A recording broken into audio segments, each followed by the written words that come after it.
Imaginemos por un momento que la muerte no es el final, sino una puerta que se abre a algo más allá de lo que podemos entender. Eso es exactamente lo que me pasó en 2012, cuando mi cuerpo dejó de luchar y mi alma fue arrancada a un lugar donde el tiempo no existe y la verdad se revela sin filtros. Me presenté ante el juez supremo, con un libro abierto frente a mí, y las primeras palabras que escuché fueron claras, directas: yo te estoy juzgando.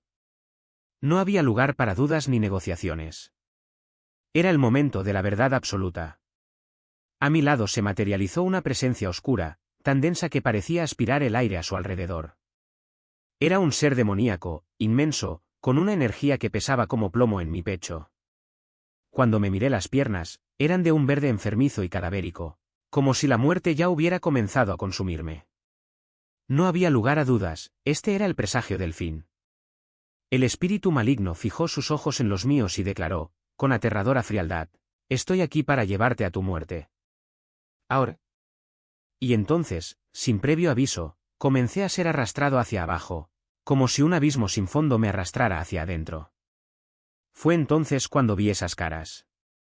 Personas que parecían sacadas de una pesadilla, con expresiones de dolor tan profundas que era imposible no sentir su agonía. Eran almas perdidas, hundidas en charcos de gusanos, como si ese fuera el único refugio ante el calor insoportable de aquel lugar.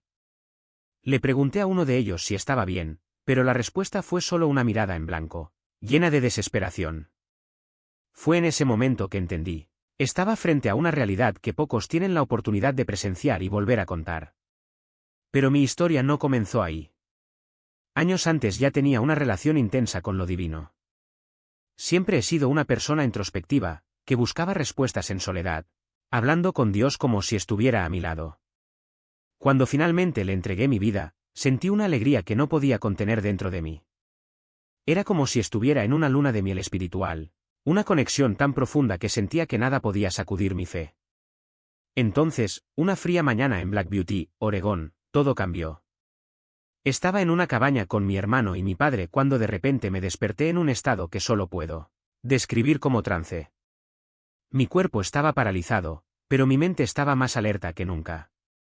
Sobre mí, un espíritu demoníaco me miraba fijamente, con ojos que ardían como brasas. Podía ver cada detalle de su piel, cada sombra de su rostro, como si estuviera allí, en carne y hueso. Mi corazón se aceleró. ¿Me morí?, pensé. ¿Estoy en el infierno, a pesar de todo lo que creía? Fue entonces cuando sentí que el Espíritu Santo me envolvía. Con todas las fuerzas que tenía, ordené: en el nombre de Jesús, te ordeno que te vayas. El ser retrocedió por un momento, como si lo hubieran empujado, pero pronto regresó, aún más amenazador. Repetí la orden y esta vez algo cambió. Una voz dentro de mí susurró: necesitas combinar tus palabras con fe. Cree de verdad. Cuando hablé de nuevo, el demonio fue arrojado como si lo hubiera alcanzado un rayo. Me desperté al instante, sudando pero libre. Esa no fue la última vez. Durante los siguientes meses, enfrenté otras 8 o 9 experiencias similares. Cada uno de ellos dejó una huella, un miedo que se arraigó en mí. Empecé a tener miedo de irme a dormir, de dejar la luz encendida por las noches, como hacía cuando era niña. Pero el Señor me mostró algo crucial: al confiar más en la lámpara que en Él, estaba abriendo una puerta al enemigo. Era como si estuviera construyendo un camino para que entraran los espíritus oscuros. Una de esas noches, el demonio me derribó sobre la cama y, cuando intenté correr para encender la luz, me arrojó al suelo con enorme fuerza. Fue en ese momento que entendí: estaba poniendo mi confianza en algo temporal, en lugar de poner mi fe en Dios. Cuando finalmente le ordené que se fuera, con convicción, el ser fue expulsado al instante. Y aprendí, por las malas, que la verdadera victoria proviene de una fe inquebrantable, no del miedo. Hoy miro hacia atrás y veo que cada una de estas pruebas fue un regalo. El Señor no solo me salvó, sino que me dio armas para luchar. Y si algo he aprendido es que cuando enfrentamos al enemigo con la autoridad que viene de Cristo, no hay sombra que pueda vencernos. La pregunta es: ¿estás dispuesto a creer esto? Fui arrancado de ese ciclo. Pero sí fueron experiencias dramáticas, pruebas que moldearon mi alma y me enseñaron que el camino hacia la santidad no es una línea recta, sino una subida donde cada caída es una lección y cada victoria, un paso más alto. Poco después, fui enviado a los jóvenes con una misión, Jukum, donde hice mi EDE, Escuela de Entrenamiento de Discipulado en Kona, Hawái. Allí me sumergí en días de profunda contemplación, aislándome para buscar al Señor con intensidad. Era como si cada palabra de las Escrituras pesara sobre mí, cada enseñanza quedara grabada en mi espíritu. ¿Fue difícil? Sí. ¿Agotador? Indudablemente. Pero también fue transformador. Porque cuando estás dispuesto a buscar a Dios sin reservas, Él no solo responde, se revela. Después de esos días, trabajé unos años en Oregón, pero algo dentro de mí ardía con un hambre insaciable.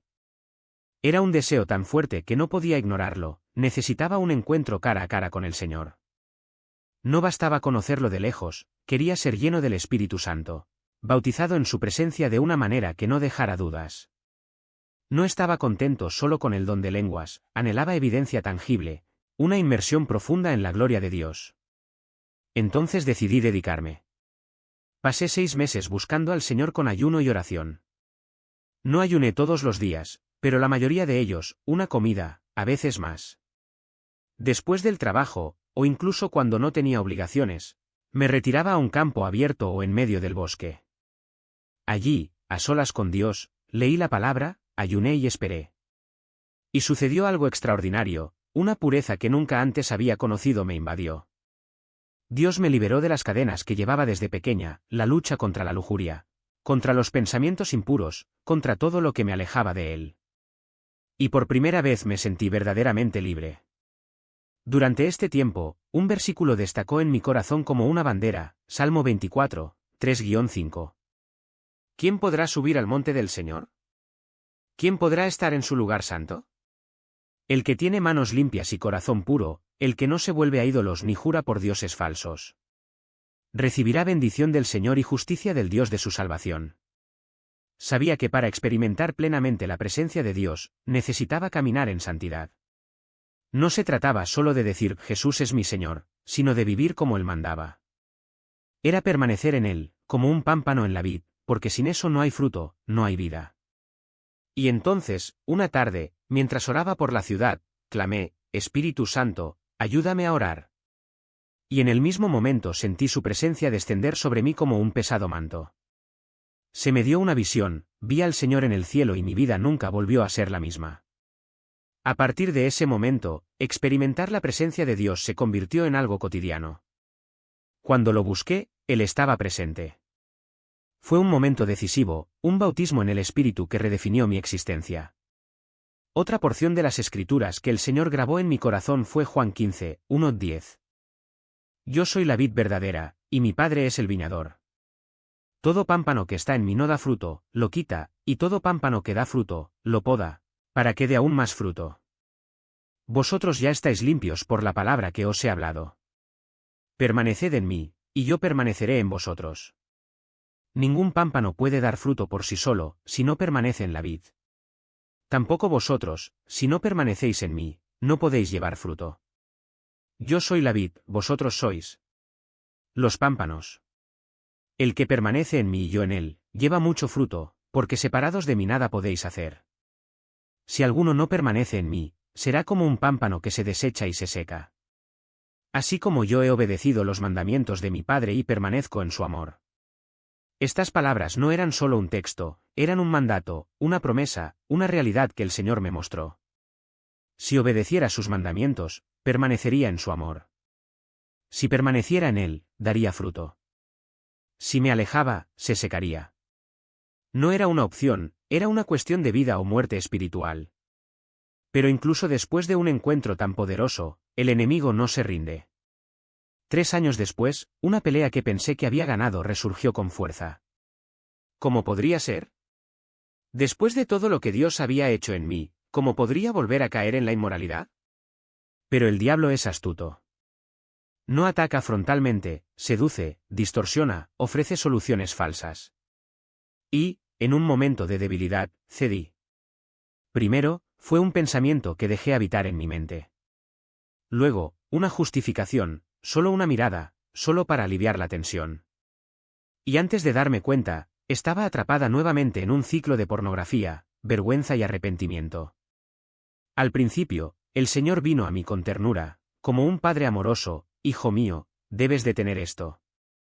Pero luché, busqué a Dios, fui a la iglesia, traté de honrarlo. Aún así, la tentación volvió, cada vez más fuerte. Y luego, las advertencias se volvieron más serias. No fue cuestión de falta de esfuerzo, fue una batalla espiritual que requirió más que mis fuerzas. Necesitaba una armadura que solo Dios podía proporcionarme y una rendición que aún no había logrado por completo. ¿Insultaste al Espíritu de gracia? Porque conocemos al que dijo: mía es la venganza, yo pagaré, y nuevamente, el Señor juzgará a su pueblo. Es algo terrible caer en manos del Dios vivo. Y eso es exactamente lo que sentí en ese momento. No fue solo una advertencia, fue un ultimátum. El Señor no estaba bromeando. Me mostró, con aterradora claridad, que estaba jugando con fuego, y el fuego, en este caso, no era una metáfora. Fue real.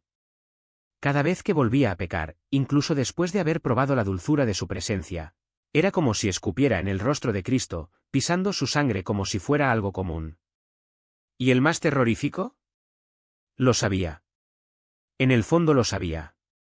Pero la ilusión de placer inmediato, la mentira de que solo una vez más no haría daño, era más fuerte que la verdad.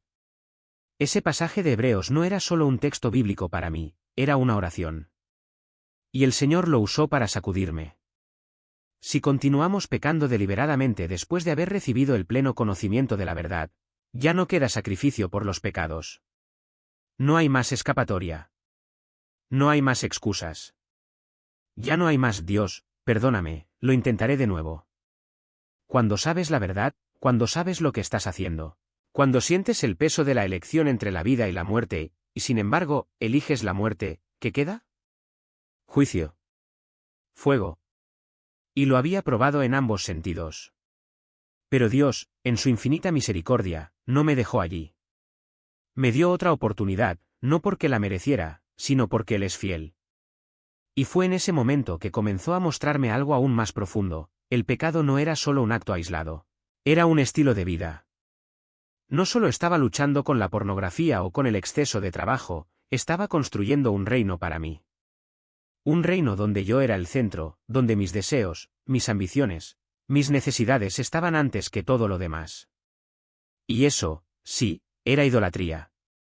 No importaba si iba a la iglesia, leía la Biblia u oraba, si mi corazón todavía estaba dividido, si todavía reservaba un rincón para el pecado, estaba traicionando al Señor. Fue entonces cuando me enfrentó con una pregunta que resonó en mi alma como un trueno: ¿qué haces con el llamado que te di? Tenía un propósito. Tuve regalos. Tenía una misión. ¿Y qué estaba haciendo? Enterrándolos bajo montones de trabajo, distracciones, pequeños pecados que en realidad eran comunes. Cada vez que elegía mi camino en lugar del suyo, decía: Dios, tu plan no es suficiente. Quiero más. Merezco más. Y eso fue una mentira del infierno. El Señor no solo quería que dejara de pecar, quería que viviera. Y vivir, para Él, significaba entregarse por completo. No se trataba de ser perfecto, sino de estar completo. De no más zonas escondidas, no más excusas, no más reservas. Se trataba de mirarlo y decir: todo lo que soy, todo lo que tengo, todo lo que quiero, es tuyo. Y eso requería una muerte. La muerte de mi ego, de mis planes, de mis justificaciones. Exigía que dejara de negociar con el pecado y comenzara a hacerle la guerra. Y eso es lo que hice. O mejor dicho, eso es lo que Él hizo en mí. Porque al final no tuve fuerzas para ello. Pero lo hizo. Y cuando finalmente dejé de luchar contra la rendición, cuando dejé de intentar arreglar las cosas por mi cuenta y simplemente me lancé a los brazos del Padre, algo cambió. No sucedió de la noche a la mañana. Todavía hubo batallas. Todavía hubo caídas. Pero la diferencia era que ahora ya no luchaba solo. Tenía la armadura de Dios. Tenía la palabra como espada. Tuve al Espíritu Santo como mi guía. Y, sobre todo, estaba seguro de que, pasara lo que pasara, Él nunca me abandonaría. Porque, al final, la victoria no se trata de no volver a pecar nunca más, sino de no querer volver a pecar nunca más. Se trata de amar a Dios más de lo que amamos nuestros propios deseos. Se trata de elegir la vida, incluso cuando la muerte parece más fácil. Y esto solo es posible cuando dejamos de jugar a la religión y comenzamos a vivir una relación real con Él, Dios vivo. Una relación donde no hay lugar para verdades a medias, para pecados ocultos, para lealtades divididas. Una relación en la que hay un solo rey y Él no comparte el trono. Y allí, en ese momento de extrema debilidad, el Espíritu Santo me confrontó con una verdad que ya sabía, pero que mi corazón insistía en ignorar: Dios no es un plan B. No es un refugio para cuando la vida se pone demasiado difícil, ni un consuelo para cuando los placeres del mundo no logran satisfacer. Él es el único Señor, y o reina sobre todo o reina sobre nada. Yo estaba allí, hundido en aquel sillón, con el cuerpo consumiéndose, la mente atormentada y el alma dividida, cuando la voz del Señor vino como suave trueno: ¿hasta cuándo, alma perezosa, permanecerás entre dos pensamientos? Si el Señor es Dios, síguelo. Si el mundo es mejor, vuélvete a Él. Y en ese instante, algo dentro de mí se rompió. No fue una ruptura romántica, de esas que te hacen llorar y sentirte bien después. Fue una ruptura violenta, como si algo dentro de mí hubiera sido arrancado a la fuerza. Porque Dios no negocia. No acepta lealtades a medias. O te entregas por completo o Él no lo acepta. Y fue allí donde entendí: la enfermedad no era mi mayor problema, era mi pecado. No el pecado de haber mirado atrás, no el pecado de haber dudado, sino el pecado de haber pensado que podía servir a dos señores. De haber creído que podía llevar la corona de Cristo sobre mi cabeza y, al mismo tiempo, guardar un pedazo de mi corazón para Egipto. Pero Dios no divide el trono. Él no comparte la gloria. Y cuando intentamos hacer eso, Él no nos abandona, nos rompe. Porque Él nos ama demasiado como para dejarnos vivir una mentira. Ese día, sentado en aquel sillón, tuve una opción: o me entrego por completo o me pierdo por completo. Y por primera vez en años, no peleé. No negocié. No pedí más tiempo. Simplemente dije: Señor, ya no puedo hacerlo más. Pero si tú me quieres, estoy aquí. Incluso destrozado. Incluso enfermo. Incluso indigno. Y en ese preciso momento, algo sucedió. No fue un milagro instantáneo, mi cuerpo permaneció débil, mi mente todavía luchaba y las tentaciones no desaparecieron. Pero algo cambió por dentro. La lucha dejó de ser contra Dios y pasó a ser junto a Él. Porque la santidad no es la ausencia de batalla, es la presencia de una meta mayor. No es la ausencia de debilidad, es la confianza de que su fuerza se perfecciona en nuestra debilidad. Y cuando dejamos de luchar contra el llamado, cuando dejamos de negociar con el pecado, cuando dejamos de mirar atrás, sucede algo sobrenatural: Dios empieza a luchar por nosotros. No como espectador, sino como guerrero. No como un juez lejano, sino como un padre que desciende del cielo, arranca los brazos del enemigo y lo aplasta bajo sus pies. Y eso es lo que vi en ese sueño. No fue una advertencia, fue una promesa. Dios no permite que seamos destruidos. Él no nos abandona en medio de la batalla. Pero Él tampoco nos deja jugar al cristianismo. O somos suyos completamente o no somos suyos. Y cuando elegimos ser suyos, de verdad, sin reservas, sin excusas, Él nos viste con su armadura, nos cubre con su sangre y nos envía a la guerra. No como víctimas, sino como vencedores. No como débiles, sino como hijos del Rey. Y esa es la diferencia entre religión y relación. La religión dice: haz esto, no hagas aquello y tal vez Dios te bendiga. La relación dice: dalo todo, incluso si no entiendes, y yo te sostendré. La religión promete recompensas. La relación requiere entrega. Y al final solo importa una cosa: ¿de qué lado estás? Porque el Dios vivo no acepta neutrales. No acepta espectadores. No acepta corazones divididos. Él lo exige todo, porque lo dio todo. Y cuando entiendes esto, cuando dejas de negociar y empiezas a obedecer, sucede algo extraordinario. Descubres que la cruz no es una carga, es tu libertad. Está preparado para recibir. Porque el fuego no es solo purificación, es revelación. Y cuando dice: yo os estoy juzgando, no es una amenaza vacía. Es un espejo colocado frente a tu alma, que muestra cada sombra que has intentado ocultar, cada justificación que has utilizado para retrasar la rendición total. Pensaste que estabas luchando por él, pero en el fondo, todavía estabas luchando contra él. Pensaste que te estabas sacrificando, pero en el fondo todavía estabas negociando. Y el Señor no acepta migajas de un corazón que se dice apasionado. Viste su vómito. No fue disgusto por lo que hiciste, fue disgusto por lo que no hiciste. Del amor que retuviste. De la obediencia que pospusiste. De la fe que convertiste en moneda. Y cuando el ángel levantó la espada, no fue para destruirte, sino para despertarte. Porque a veces, la única manera en que Dios puede salvar a un hombre es haciéndole sentir, por un momento, lo que es estar sin él. No como teoría. No como doctrina. Sino como realidad. Teíste. Y en ese abismo no hubo discusiones, no hubo excusas, no hubo tratos. Solo el peso aplastante de lo que significa estar separado de aquel que es la vida misma. Gritaste y él vino. No porque te lo merecieras. No porque hayas sido fiel. Sino porque él es fiel. Porque su amor no es una recompensa por el buen comportamiento. Es un fuego que consume hasta el último vestigio de orgullo, hasta que solo quede en ti lo que es suyo. Y luego vino el incendio. No el fuego del infierno, sino el fuego del cielo. El bautismo que quema, pero no destruye. Eso purifica, pero no aniquila. Que marca, pero no condenatoria. Sentiste la llama en tu cabeza y en tu pecho, y en ese momento comprendiste, no se trata de ser perfecto. Se trata de ser real. De dejar que Él queme todo lo que no es suyo, hasta que solo lo que quede sea lo que pueda permanecer ante el trono. Te despertaste sanada. Pero la curación no fue el final, fue el comienzo. Porque ya lo sabes, ya no hay lugar para compromisos. Ya no hay lugar para el casi. O entregas todo o ya estás perdiendo. Y la pregunta que queda no es ¿quieres ser curado?, sino ¿quieres ser suyo? Porque la curación va y viene. La salvación es para siempre. ¿Y el fuego? El fuego nunca se apaga. Él solo espera que dejes de huir y dejes que Él te transforme en algo que pueda soportarlo.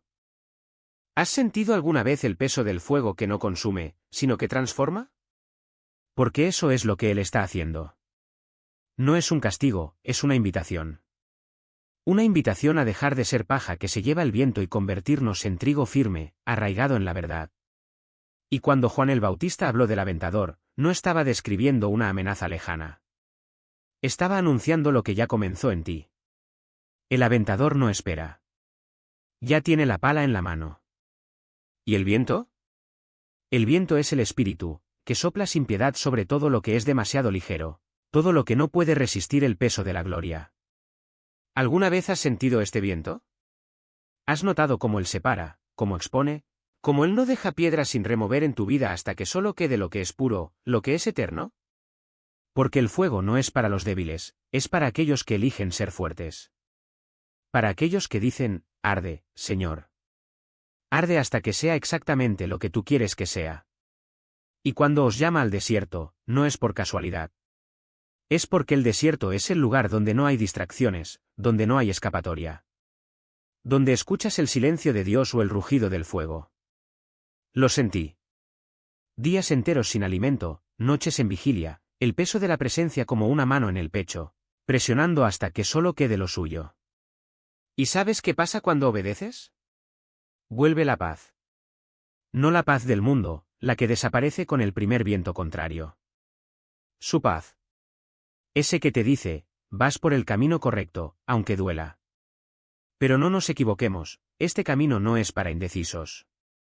Es para aquellos que entienden que la santificación no es un paseo por el parque. Es un horno. Y a veces miras hacia adentro y solo ves oscuridad. Simplemente sientes el calor quemando las impurezas, eliminando capa a capa lo que no debería estar ahí. Y duele. Duele como nada que hayas sentido alguna vez. Pero es en este lugar, en medio de las llamas, donde descubres que el fuego no te destruye. Te refina. Morí 3 veces en el mismo sueño. 3 veces. Y en todas ellas los ángeles me arrastraron al abismo, al lago de fuego. No como condenación, sino como purificación. Porque ahí, en lo más profundo del dolor, algo cambió. Al 20º día, al 30º día, el dolor cesó. Y en su lugar vino una alegría que no tenía sentido. Una alegría que solo entienden aquellos que han pasado por el fuego. Porque el fuego no es el final. Es el comienzo. Y cuando él me sacó, cuando vi su rostro, no hubo juicio. Hubo una sonrisa. Una sonrisa que decía, ahora sí. Ahora estás listo. Porque el fuego no está destinado a destruirte. Es para prepararte. Para hacerte digno de lo que te espera. Pero hay una advertencia. Una advertencia que no se puede ignorar. Porque si retrocedes, si eliges la paja en lugar del trigo, si huyes del fuego en lugar de dejar que te consuma, lo que viene después es peor. Mucho peor. Lo he visto. Ya sentí el sabor de la rebelión y el peso de las consecuencias. Y te puedo decir, no vale la pena. No cuando lo que él ofrece es plenitud. Él es un padre que disciplina.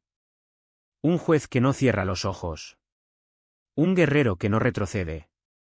Y él no se dará por vencido contigo. Incluso cuando te rindes contigo mismo.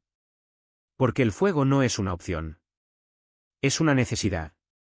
Y la pregunta no es ¿quieres pasar por esto?, sino ¿quieres ser libre? Porque al final, cuando las llamas se apaguen, cuando el viento se lleve lo que no sirve, lo que quedará no serán cenizas. Será oro. Oro puro. ¿Y ese oro? Ese oro eres tú. Como él siempre quiso que fueras. Y la verdad es que el orgullo es el primer pecado que nos aleja de la gracia. ¿Alguna vez te has detenido a pensar por qué Dios resiste a los orgullosos, pero da gracia a los humildes? Porque el orgullo es la ilusión que podemos escondernos de él. Es pensar que nuestras elecciones no tienen consecuencias. Es tratar la santidad como una opción, no como una vocación. Pero Dios no es un espectador. Él es un padre que corrige. Un médico que opera. Un alfarero que moldea. Y si crees que puedes jugar con fuego sin quemarte, te estás engañando. Porque la misericordia no es debilidad. Es paciencia. Y la paciencia tiene un límite. No es de extrañar que él diga, no quiero que seáis tibios.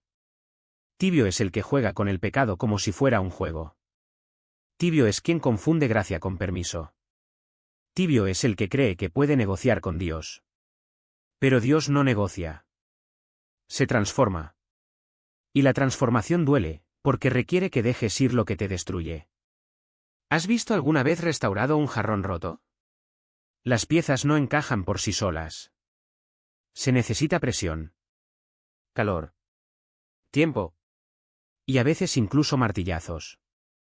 Pero cuando el poter termina, el jarrón ya no es el mismo. Él es más fuerte. Más bella. Más valioso. Y eso es lo que Dios quiere hacer contigo. No una versión mejorada de tu antiguo yo, sino una nueva creación. Algo que refleje su gloria, no tus errores. Por eso, cuando llegue la convicción, y llegará, no la ignore. No lo racionalices. No lo escondas debajo de la alfombra. Déjalo arder. Déjalo purificar. Porque arrepentirse no es solo decir perdóname. Está diciendo transfórmame. Es cambiar la presunción por la humildad. Rebelión por la rendición. Temor por la fe. Y cuando lo hagas, descubrirás algo extraordinario. Dios no espera que seas perfecto. Él está esperando que seas honesto. Y cuando tú te vayas, Él hará el resto. Porque Él no se rinde contigo. Incluso cuando te rindes contigo mismo. Incluso cuando la vergüenza grita más fuerte que la esperanza.